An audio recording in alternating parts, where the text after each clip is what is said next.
Welcome everyone to Yellow Chair's Asian Mental Health Book Club. My name is Barbara, and I'm a therapist here at Yellow Chair. Our author this month is Dr. Stacey Diane Arañez Litam. Dr. Stacey is a licensed professional clinical counselor, a clinical psychologist, a professor, and a researcher, among many other hats that she wears. She wrote Patterns That Remain, A Guide to Healing for Asian Children of Immigrants, which is the book that we're here to talk about. So for those of you who have yet to read the book, it's like basically a holistic exploration of the Asian American immigrant experience, from the history of different waves of Asian immigration in this country, intergenerational attachment styles and wounds, scarcity mindset, sexuality, parenthood, and so much more. And as a daughter of immigrants, it felt incredibly validating to read. And as a therapist, I appreciated so much that you provided practical tools and questions for deeper connection with ourselves and with our families. So the first half will be an author Q&A between Dr. Stacey and I. I'll be asking her some questions about the book and its themes. And then for the second half, we'll be opening it up to everyone here for any questions that you all may have. To everyone here, feel free to drop questions in the chat as we go along, and we'll try to get to those in our second half. So Dr. Stacey, welcome. Thank you so much for being here. What does your identity as an Asian American mean to you? Thank you, Barbara. It is such an honor to be here with the Yellow Chair Collective. And hi, folks. Thank you for joining us this evening. What my identity as an Asian American means to me is that I exist in a hyphen.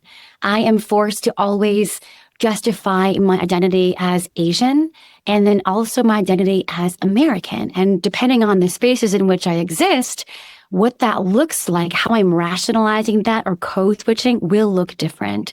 So when I think about my identity as an Asian American, it is my ability to take up space, to make waves, and to break barriers so that other Asian Americans can move forward in new, exciting, and creative ways we haven't been able to do before.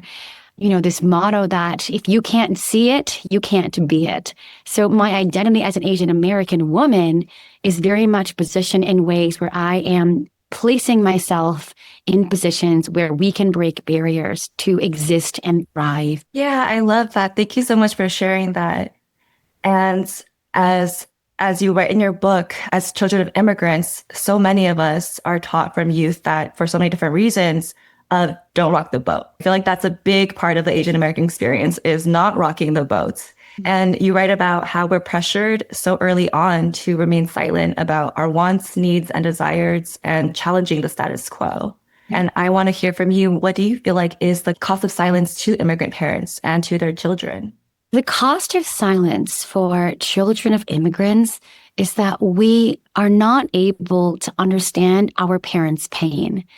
And if we're not able to understand our parents' pain, their experiences, and the way they see the world, and what they want for us as their children, we find ourselves in places where we become stuck in feelings of resentment, in feelings of anger, in feelings where we wish our parents were different or treated us different or expressed themselves differently.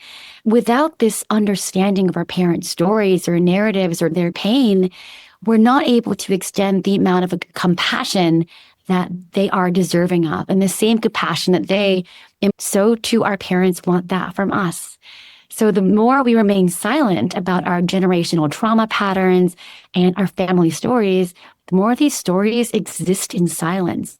And when these stories remain in silence, that's where shame really exists.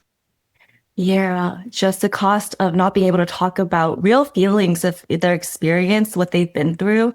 And then we can't really pass these stories on to share what we've learned, what we hope differently for our children. It's just all of that just becomes just something we sweep under the rug, right? And there's so much connection that is lost there.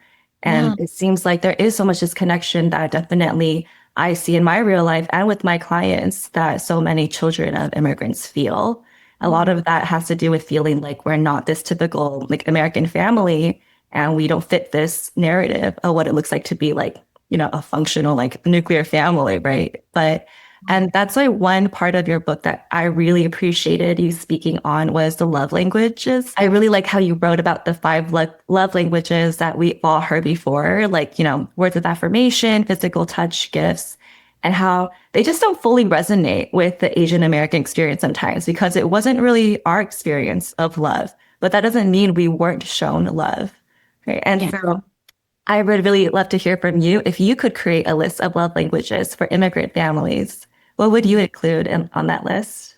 Yeah. So my list of love languages for immigrant families are all centered around wholehearted acceptance without condition and without expectations of reciprocity.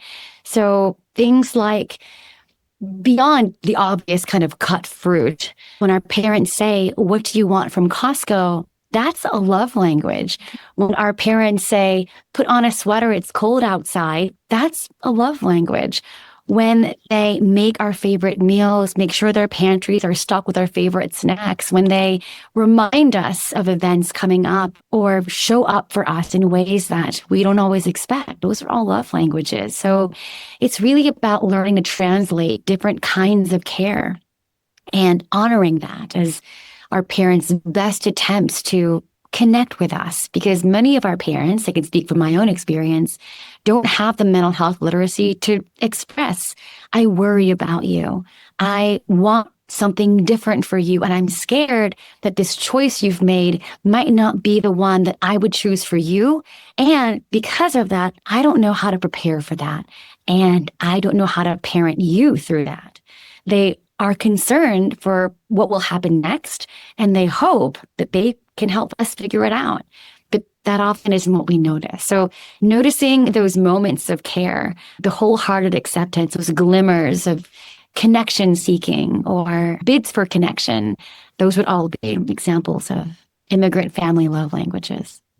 I love that, the bits for connection, because even when we don't recognize it as connection, right? Because we see it as they're telling us what to do or they're trying to like point us in a direction that just, that we might feel like is what they want for us, but maybe not what we want, and feeling like where their hopes and desires for us are really rooted in love and wanting us to have a good life.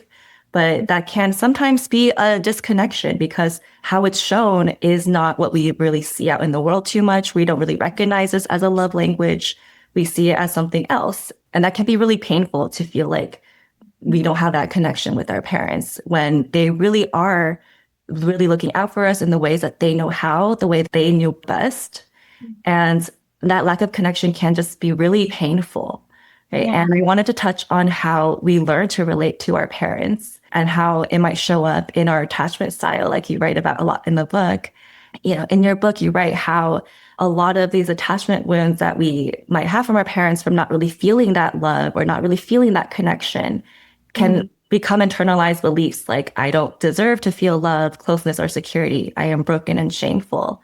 And as you're talking about earlier about the shame that brings, because there's just a lack of storytelling, a lack of understanding of what this experience is really about, right? And so as these beliefs of I don't deserve to feel love, closeness, security, and I'm broken and shameful, as these beliefs become more normalized, how do we begin to recognize and acknowledge that shame does have a hold on how we experience attachment and connection? Well, I love this question. Attachment is everything. And even when I wrote the book, I wrote the attachment chapter first because attachment is at the heart of the way we see the world, the way we view love, and also our deservingness of love and relationships. And so if we don't understand our attachment style, it's hard to understand how to heal.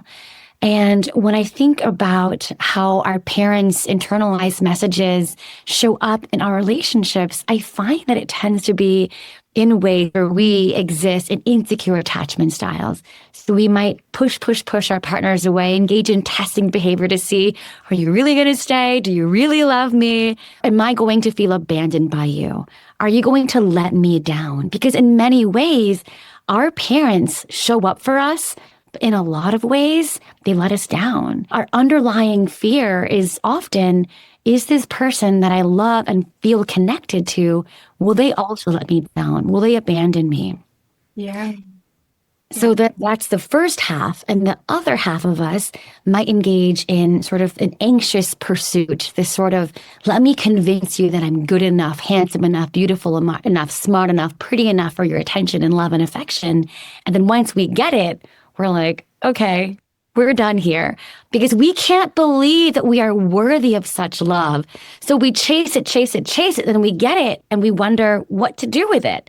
So then many of us even get bored with the stability because if you come from immigrant families where our parents aren't expressing emotions, then every emotion that's not anger is expressed as anger. And so we have these high highs and low lows, and it's easy to conflate secure attachment with boredom. And so we get annoyed, we pick fights, we create drama, we break up because we think this is boring. Our nervous system has become so dysregulated throughout our childhood that we don't understand how to be in relation without conflict. So part of healing and existing in our secure attachment as we move closer to that is accepting and rewiring our brain, rewiring our attachment system to understand that security and secure connection is contentedness, is a feeling as though our partner has our backs and that we can be our whole self and not the fragmented pieces of ourselves that we have believed we have to be throughout our life. It's accepting the love can be so difficult when there is shame just as a cloud, like looming over this attachment, right? When we feel like maybe I don't know how to experience love when it looks just calm and like you said, like maybe quote unquote boring, but it's actually that groundedness, that calm that you're feeling that feels unfamiliar and doesn't feel like love because maybe that doesn't really resonate with how they've experienced it growing up, right? Those internalized beliefs, like, do I deserve to even feel this? Like, do I deserve to feel this secure and this calm? It doesn't really feel like familiar to me. Yeah. And that can be such a isolating experience to feel like I don't really know how to accept just calm and love without feeling like I need to fight back somehow. I need to resist this thing that is actually really grounding for me. Mm-hmm. And I think about too how so many of us, we become experts. I would say, how many of you, raise your hands,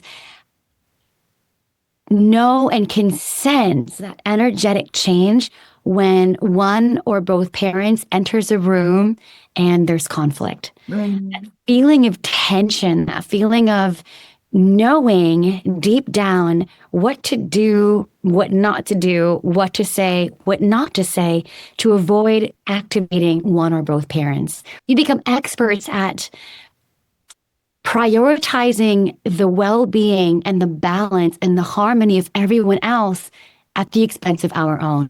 We can get lost in that process of what does love look like? What does security look like? And how do I truly accept the fact that I am deserving of this when it does fall into my lap? Yeah, it doesn't feel like a two-way street, like sometimes, right? It feels like one way where I can give you so much and I'll do this for you. And that theme of sacrifice again, right? Like where I will kind of go without and so that you can have more. But then it does really just dismiss one party's emotional experience and how they might be feeling about this relationship. And there's definitely that desire to be a good daughter to these parents who you see all their struggles, you've heard about their sacrifices, and there's that desire to show up for them fully, and maybe even at the expense of yourself. For myself, and for so many of us here, I'm sure there is that collectivistic part of us that truly does want to honor our parents and want to make them happy and be there for them in the way that they would make them happy instead of us sometimes. But that's also something I hear so much from just children of immigrants who see an impossible choice between themselves or their parents' hopes for them. Right? It's like, is it my feelings or my parents' feelings? And there sometimes doesn't seem like there's space for both. And that can be a really hard thing to learn, is that there can be space for both, but that might be a new practice. That might be the first person who is really doing this in your family line. Right? So I do want to hear from you of how do you honor the parts of yourself, your authentic self that may go against your family's wishes or intentions? Mm-hmm. So the way that I practice this And this will look different for everyone. But for me and my family of origin, it's really around flexible boundary setting. The particular one that I have been working on is around sort of forced touch around my children. I am a Chinese American, so Chinese Filipina, and I have two sons. One is 4 and one is 2. And my parents live about 10 minutes away. Every time they come over, or every time they visit, they always say, you have to hug Lolo, okay, so-and-so, hug so-and-so. And sometimes my sons will say no. And my mom will always say, you have to. It's disrespectful not to kiss, not to hug. And I always tell my mom that I am not for that, because telling a child they have to kiss an adult or hug an adult or have physical contact with an adult when they're saying no communicates my body is not mine. And I don't have autonomy over my body when an adult tells me to do something. Mm-hmm. So I set that flexible boundary with my mom. And it's been really challenging because, of course, traditional Filipino woman, she hates to be challenged. She gets real fiery real quick. And that's where I get it from. But she says, Anak, why do you do this? This is rude. You're not raising your children. I have to explain that as a mental health professional who specializes in trauma-informed work, teaching children from an early age the importance of sexual autonomy and boundaries is something that I'm very passionate about. And so it's this ongoing conversation. Again, my oldest son is 4, and we're still having these battles, especially around the holidays when there's a lot of family around. And my mom views my children's ability to go around the entire room and manopo everyone as evidence that she's raising a good grandchild. And here I am saying, you don't have to do that if you don't want to. So that's how I honor what's important to me, while also honoring what is important to my mom. So we have conversations around why I do this, when it's appropriate, when it's not. And she's, I think, starting to get it, but it remains an ongoing conversation. Yeah, it's definitely a new conversation, right? Like this term boundaries is like something that we might be more familiar with now, as we've been talking about that. I feel like it was a buzzword maybe like a few years ago. And now maybe we're a bit more familiar, but definitely in the Asian American community, we see a lot of enmeshed boundaries, right? Where it's like where you're an extension of your parent. And so why wouldn't you do things the way that they like and they request? But now we are learning that we do have autonomy, and actually asserting that autonomy can create truer, more genuine connection, because then we feel like I get this space to be me and you get to be you. And now we can actually share this connection instead of feeling like I have to listen to you. I feel like I owe my parents this. Conflict deepens relationships. Relationships cannot be broadened and made meaningful without conflict. And so if we give our parents, our loved ones, our family of origin opportunities to move together through conflict, learn to dance differently, it deepens our relationships. And so it can be challenging. I invite you to choose your battles wisely and know that you are exactly where you need to be in this moment. Yeah, conflict does seem like something that, in my experience, at least, I've seen a lot of immigrant families tend to avoid, because they do see that as rocking the boat once again, right? Like anything to not rock the boat. And one particular conversation, and maybe it's because I am based in Southern California, where there is a huge population of Asian Americans. And I'm not sure, what other people's experience in other parts of the country might be. But one conversation that I have heard that does cause some conflict, children of immigrants and their parents, are the realities of racism in this country, and that kind of internalized racism that we might grow up with because of what we see, how we feel about our place in this world, in this society, before COVID happened, right? And before we witnessed just the vitriol towards Asian Americans at that period of time. Before that, I saw a lot in my real life and online, a lot of Asian Americans who maybe would downplay their experiences of racism, or maybe even sometimes denying that racism towards our community exists or is that bad. Like, just pull yourself up by your bootstraps. And that seems to be like a disconnect between children of immigrants who to see that there is this racism that we experience, micro or macro, and our parents maybe sometimes have this resistance almost to fully accept that we do have this thing to reckon with. And so I want to ask you, how would you describe internalized racism's effects on our patterns? And how would recognizing that internalized racism actually strengthen our sense of self and relationships instead of threatening it? Yeah. Oh my gosh, this is such a multifaceted question. I want to go back to that conversation around white proximity seeking and the myth of meritocracy, because it is impossible to talk about internalized racism without first pulling apart the origin of where that comes from. So many of our immigrant parents came to the States because of the myth of meritocracy, this belief that we have more opportunities in America. And with that belief that we have more opportunities in America came the expectation that if I assimilate into this country and my children assimilate into this country, we can be good enough, white enough, accepted enough Americans where we will not face discrimination. What tended to happen, especially around 1960s post-World War II, was that Asian immigrants began saying, oh, we actually are making it. But in addition to our hard work, society also just became less racist toward Asians because of our contributions toward technology booms and other kinds of immigration patterns. And so there was this whole conversation around our immigrant parents that said, we cannot teach our children to be Asian. They must grow up like their white peers. Many of us weren't taught the language. Many of us weren't exposed to the food. I'm a Midwest Asian, so I have a very distinct experience. The idea of internalized racism experiences is compounded not just by one's understanding of the harmful, insidious, and weaponization of the model minority myth, because by positioning Asians as model minorities, it automatically creates a false dichotomy where everyone else is a problem minority. We have to dispel that myth and recognize that white proximity does not protect us. We saw this in anti-Asian discrimination patterns post-COVID-19 and during COVID-19, even now, as we have these concerns around immigration and ICE and all these things.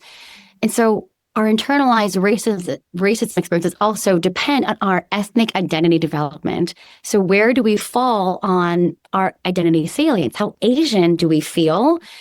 To what extent do we practice these behaviors, pursue the language, engage in the culture, and how important is that to us? The more ethnic identity we have cultivated, the stronger the protective factor for mental health following discrimination experiences. So folks who are early in ethnic identity development, who don't identify strongly with the community, they're the ones who most likely don't see when microaggressions exist, because they may still be stuck in this tendency to believe, oh, if I ignore that, if I don't see that, then I can still be white proximity enough that I'm not naming it. I'm not a problem. I'm not rocking the boat. And then the more we realize that our identities do exist as a marginalized group, then we have more awareness, and that internalized racism begins to become entangled a little bit more. That's okay. No, it is a really complex topic for sure. And it is really multifaceted, as you said. It's something that we are starting to really have more conversations about, thankfully, as a community. But it's still something that, yeah, there's a lot of nuance to it. And it is like, depending on where you are on your journey with your experience of self, with your background, with how closely connected are you to your background and heritage.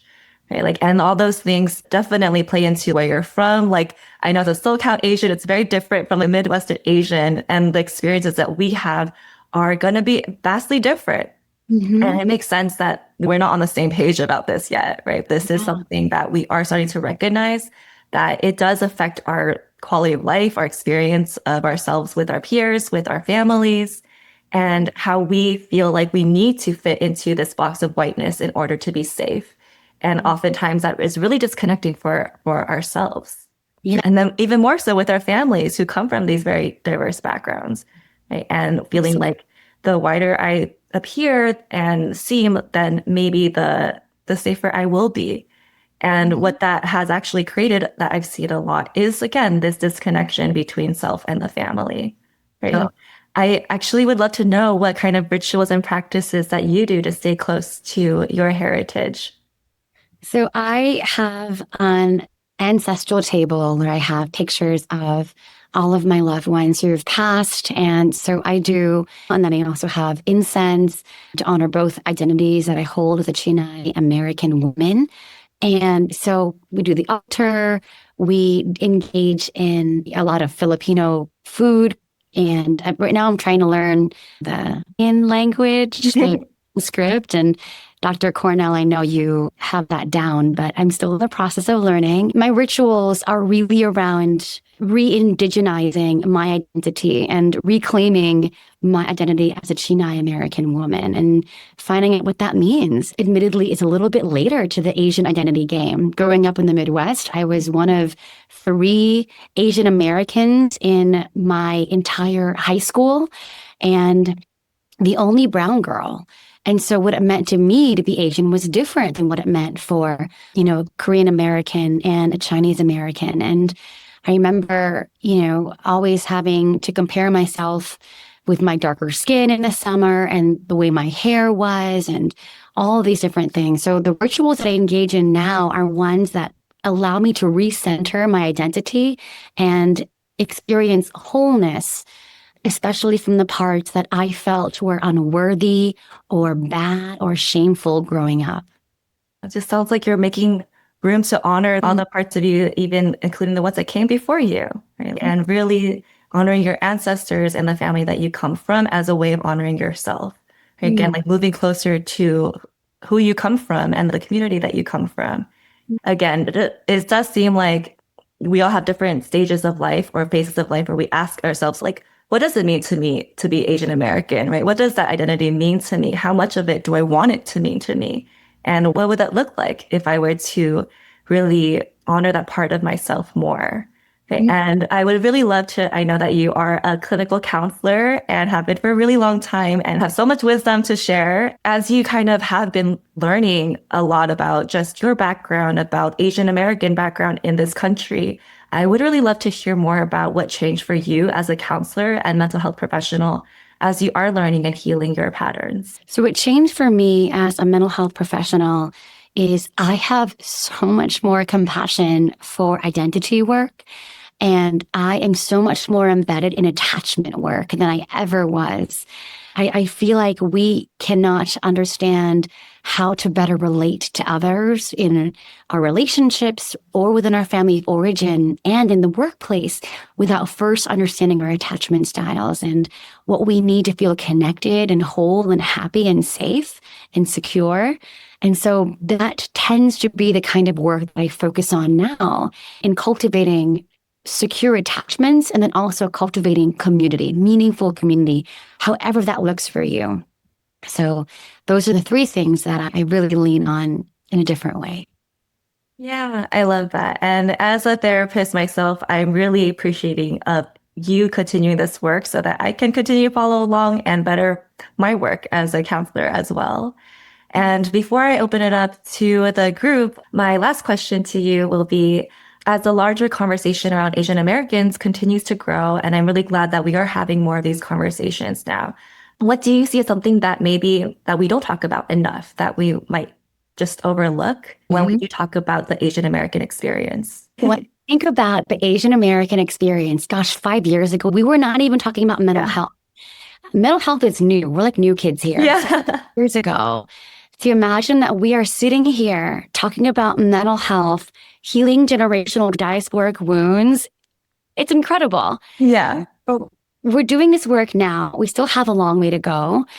And I think the next frontier of Asian American experience we need to begin destigmatizing is really around liberating Asian pleasure and understanding the ways in which sexual scripts harm our community, how sexual scripts are grounded in historical oppression, and how those historical scripts grounded in oppression hyposexualize and psychologically castrate Asian men and hypersexualize Asian women is a really important conversation we need to begin having.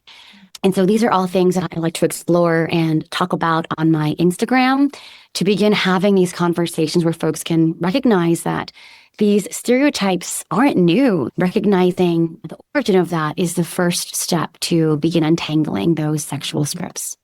Thank you so much for leaving us with something to think about and something to maybe notice more as we are continuing to grow this conversation. This concept is so new, and I'm so glad that you're a big voice in this now of just being able to point out what we might be missing, what we might need to focus more on. Just really, like as your book is, it's a love letter and just recognizing our experiences and validating them.